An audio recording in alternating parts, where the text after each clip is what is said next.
После дискотеки Серега предложил своим друзьям Олегу и Владу продолжить веселье у него дома. Тем более, что соскучившиеся по грядкам родители свалили на выходные на дачу. Квартира была в полном распоряжении Сергея. Прикупив по дороге еще пару пузырей горячительного, друзья отправились к Сереге. Музыка громыхнула из колонок томным голосом какой-то гнусавой певички. Под звуки монотонной попсы разлилась по граненым стаканам 40-градусная пахучая жидкость. «Слушай, я сейчас позвоню Светке», — вдруг вспомнил Сергей о своей зазнобе, не закусывая после первой. «Пусть подружек зацепит», — хрустнул свежим огурцом, поддержал идею Влад. Втянув в себя воздух, наполненный парами алкоголя, Серега выбежал в прихожую к телефону. Потирая ладони, он вернулся навеселе и предложил накатить еще по одной. «Ну что там, придут?» — не стерпел Влад. «Скоро будут!» — радостно оповестил друзей Серега и хлопнул в ладоши. «Yes!» — протянул Влад и дернул рукой сверху вниз, как футболист, только что вкативший мяч в ворота соперника. «Давай еще по одной! Вздрогнем!» — зазвенел Влад, предвкушая веселый вечерок. Негромкая мелодия расползлась по комнате, вплетая в себя возгласы слегка захмелевших друзей. Через несколько минут раздался звонок в дверь. Серега, озорно блеснув глазами, опять рванул в прихожую. Олег и Влад в ожидании подружек переглянулись. «Ну, наконец-то!» — буркнул Влад и подмигнул Олегу. Через минуту в комнату вошел Сергей с подругой. «Братва, Светка одна. Все подружки расползлись по своим норкам». Сергей с сожалением развел руками. «Светлана», — представилась брюнетка, улыбаясь уголками губ. Протянула Владу руку. «Влад», чуть наклонившись вперед, ответил брюнет, обняв ее ладонь своею. Она улыбнулась и села напротив. Достав сигарету, окинула всех пушистым взглядом. Ее длинные ресницы трепетали, как крылышки у пчелки, собирающей сладкий нектар в саду. Сергей протянул зажигалку. Стойкий запах сигареты смешался с легким запахом ее духов. «Сигаретный дым и запах твоих духов просто дополняют друг друга», — произнес Влад, томно глядя в Светкины глаза.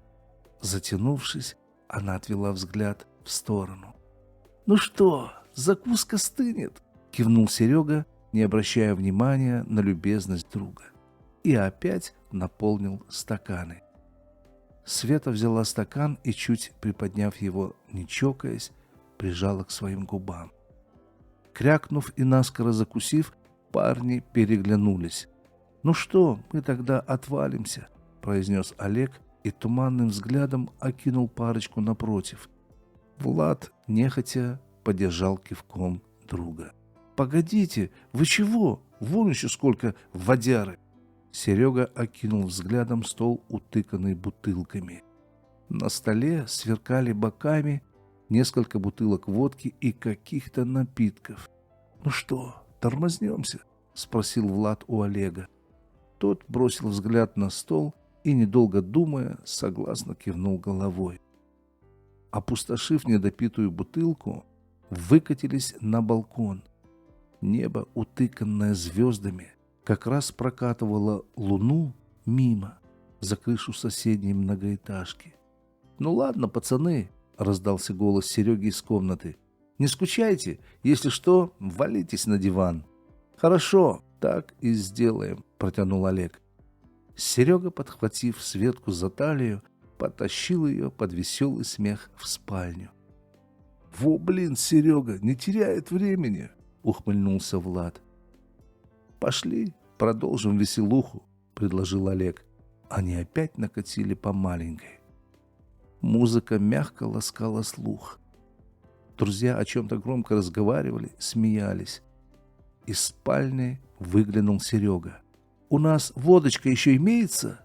Олег утвердительно кивнул головой. Взяв с собой стакан и бутылку, Сергей опять скрылся за дверью. «Они там по полной зажигают», — вздохнул Влад. «А мы тоже вроде ничего сидим», — засмеялся уже изрядно захмелевший Олег и потянулся за бутылкой. Из комнаты за дверью послышались стоны Светланы. Парни, пропитанные алкоголем, похихикали и налили еще по одной. «Слушай, Олег, им там, видно, хорошо и весело. А что мы как дураки тут сидим, грустим, хлопаем один стакан за другим? Пошли к ним». «Ты что, Влад? Они же там кувыркаются. Слышишь же? Сделай музыку погромче и забей». Влад бросил туманный взгляд на Олега. Его блуждающие глаза, как далекие планеты во Вселенной, неизведанной галактики, крутились где-то рядом, перед лицом Олега, но были далеки и холодны. Взгляд, как из туманного созвездия Андромеды. «Да мне пофиг! Он нас сюда притащил, вот пусть и развлекает!» Вспыхнул Влад и кивнул в сторону двери, за которой куражились Сергей и Светка. «Оставь их в покое, забудь!» Откинув голову на спинку дивана, крикнул в потолок Олег. «Не, мне тоже охота!»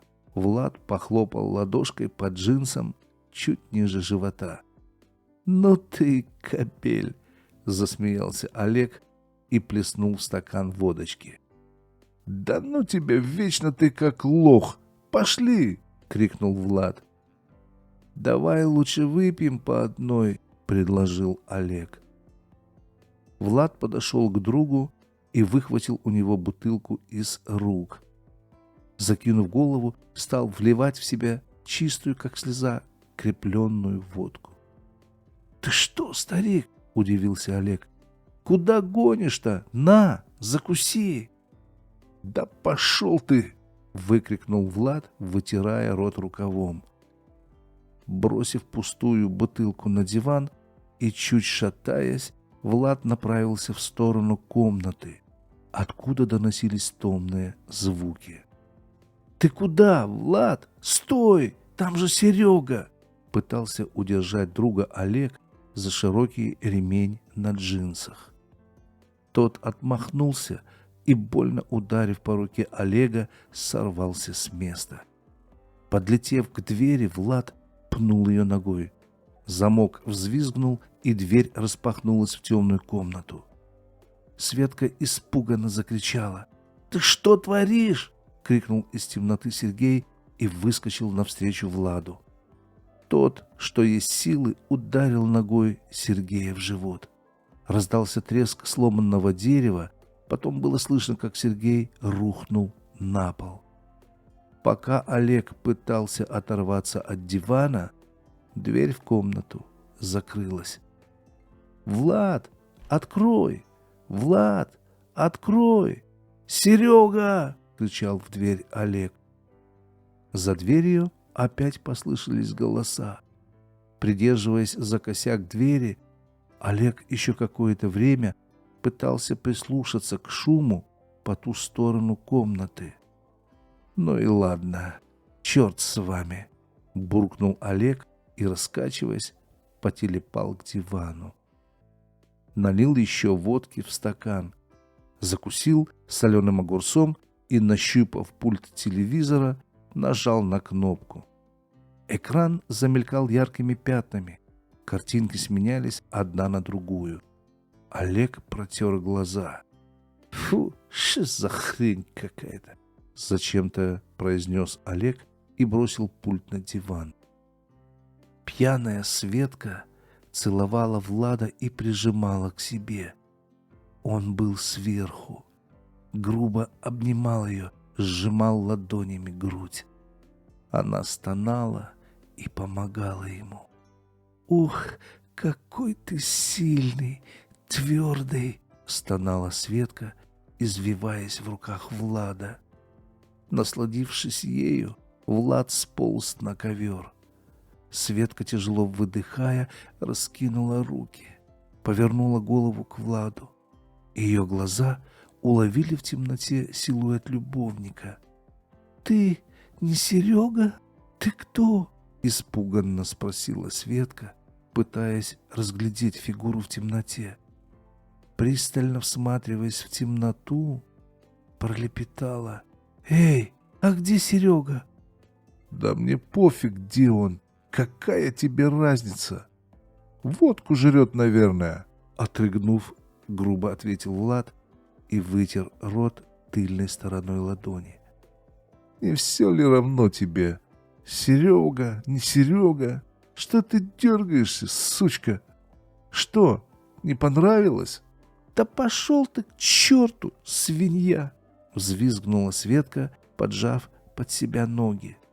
«Уйди от меня, уйди!» — запричитала она, стаскивая с кровати одеяло. Влад попытался встать. Едва держась на ногах, застегнул джинсы.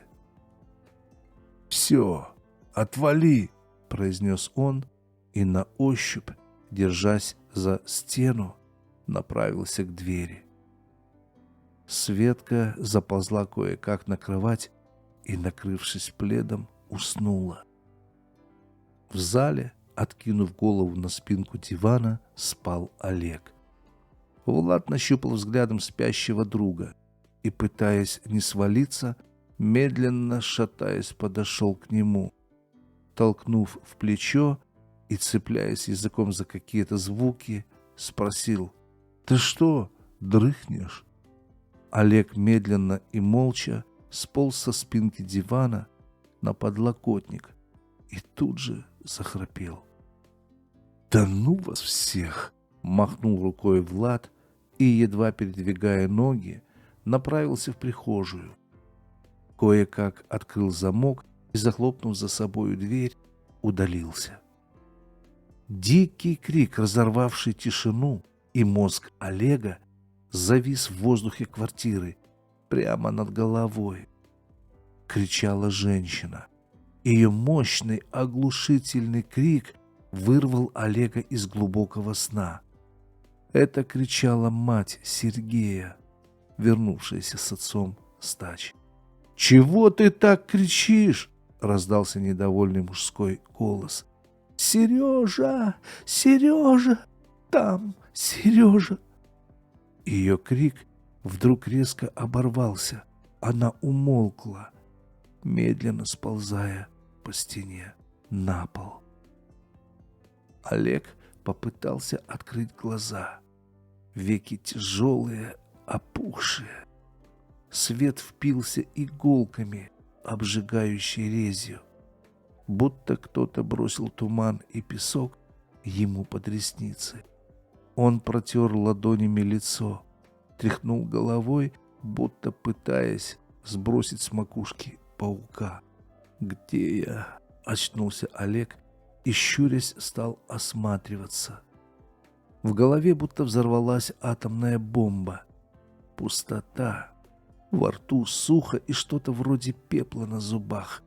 В горле, как в песках Сахары. На маленьком столике у дивана пустые бутылки, стаканы и присохшая к тарелкам еда. Пара пустых бутылок на диване и полу. «Какой ужас!» — обнимая голову, думал Олег. В этот момент кто-то обрушился на него сзади, резко повалил на диван. «Лежать! Руки за спину!»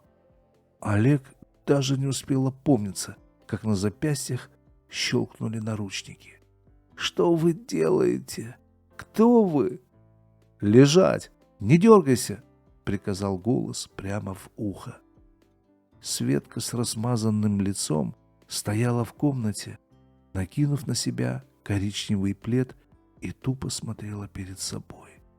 Растрепанная, с красными глазами, Она была похожа на погорельца из фильма ужасов.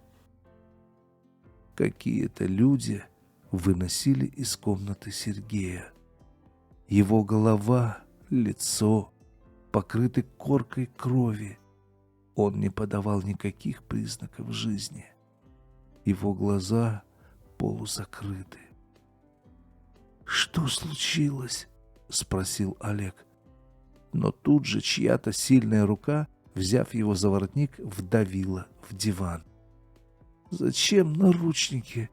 Что вообще происходит?» — просипел Олег. «Ты еще спрашиваешь, что тут происходит? Ты что, тварь, делаешь вид, что не помнишь? Ты не помнишь, что ты тут натворил?» Голос полицейского рвал перепонки. «Что натворил? Кто? Я?» — выкрикнул Олег. «А кто же еще?» — ответил полицейский.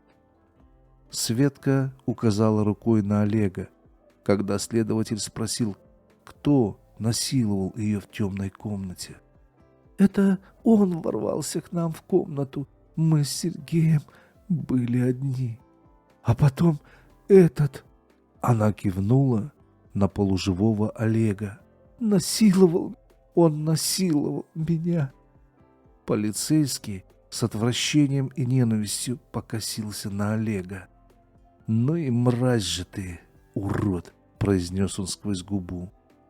Олег сжался в комок. Ему хотелось разорвать замки наручников за спиной, вырваться и тут же провалиться сквозь землю, упасть в пропасть, в бездну и больше уже никогда и никого не видеть. Но все усилия были тщетны. Родители Сергея, как выцветшие мумии, приткнутые к стене, со слезами на глазах молча следили за происходящим. «Господи, сынок, как же это?» — запричитала мать, сложив руки на своей груди. Отец Сергея, держась за сердце, молча смотрел перед собой. «Встать!» — скомандовал полицейский и поднял Олега с дивана. Олег потерял равновесие и тут же почувствовал, как под ногами расплывается паркет. Голова кружилась, как карусель в городском парке, а в глазах бродили влажные осенние туманы. В участке Олега усадили на высокий деревянный стул. Он сидел, опустив голову напротив следователя, и ничего не понимал. Расплескавшийся в извилинах мозга алкоголь утопил все ощущения и воспоминания о вчерашнем вечере. Все перемешалось, перепуталось. Следователь зашуршал бумагой и взял в руку авторучку. «Вы Олег Карпов, так?» «Да, я. Только объясните, что происходит и почему я здесь?» «Не торопись, тебе еще очень много времени придется провести со мной, да и в местах отдаленных тоже. Так что времени у тебя с запасом хватит. Я на самом деле не понимаю, что вы от меня хотите и зачем я здесь? Зачем вы меня здесь держите?» «Значит так, я думаю, в твоих интересах самому рассказать, как ты убил Сергея Ковалева и изнасиловал его подругу», произнес следователь, поправляя пачку листов на краю стола. Олег поднял голову и попытался сосредоточиться на том, что только что сказал следователь. «Как это? Я убил Сергея? Вы это серьезно? Вы думаете, что мы тут шутки шутим?» «Нет, я так не думаю. Но я не мог сделать этого». Олег уронил голову и опять обнял ее руками. Он пытался вспомнить, как это все могло случиться. но провал, пустота в памяти и перед глазами. Хорошо, пока вы все будете тут вспоминать, наши медэксперты возьмут кое-какие анализы для полного прояснения ситуации, сказал следователь и взял трубку телефона. Через пару минут пара полицейских, подхватив Олега под руки, вывели из кабинета. Результаты анализа указали на то, что половой акт между гражданином Олегом Карповым и гражданкой Светланой Лукьяновой не имел места быть. Под ногтями Карпова не обнаружено следов чужой кожи, крови и других составляющих компонентов, прямо указывающих на причастность к изнасилованию и убийству Сергея Ковалева. Не прошло и часа, как следствие зашло в тупик. Следователь внимательно посмотрел на Олега. «Скажите, Олег, кто-то еще, кроме вас, был на вечеринке у убитого Ковалева?» — спросил он. «Ну да, были. Вернее, был. Так что же вы сразу не заявили об этом следствию? Прямо детский сад какой-то», — вспылил следователь. «Кто еще был на этой вечеринке?» «Влад», — ответил Олег. «Какой еще Влад? Фамилия у него есть?» «Да, Влад Костылев. Где он может быть сейчас?» «Да откуда я могу знать?» — растерялся Олег. «Адрес знаете?» «Да, конечно». Олег назвал место проживания Влада. Следователь по телефону набрал номер, и тут, как и в прошлый раз, из дверей вынырнули два полицейских. Один из них подошел к Олегу и снял наручники, налил в стакан воды. Олег, потеряв запястье, ухватился за стакан, как утопающий за соломинку. Осушив стакан, попросил еще. «Поскольку нет явных фактов, подтверждающих вашу вину в произошедшем, я задержу вас пока что на 12 часов. Это необходимо для полного выяснения обстоятельств случившегося». Олег согласно кивнул головой и, поставив стакан на стол, спросил: «А теперь мне куда?» Следователь улыбнулся наивности Олега и, положив руку на его плечо, сказал: «Сейчас вас отведут, там вы можете отоспаться, а потом поговорим». Через минут 40 в кабинет следователя был доставлен не совсем еще протрезвевший Влад Костылев. После допроса Влада Олега выпустили из обезьянника с подпиской о невыезде из города, объяснив тем, что еще пригласят на допрос по делу об убийстве Сергея. Через пару дней Олег встретился со Светкой на похоронах Сергея. Суд полностью оправдал Олега, исключив его из свидетелей и соучастников по громкому делу об убийстве и изнасиловании в квартире Ковалева. Влад Костылев арестован тут же в зале суда за убийство по неосторожности и изнасилование девушки убитого. Позже его отправят в одну из тюрем под Нижним Тагилом. Надолго, почти на 20 лет.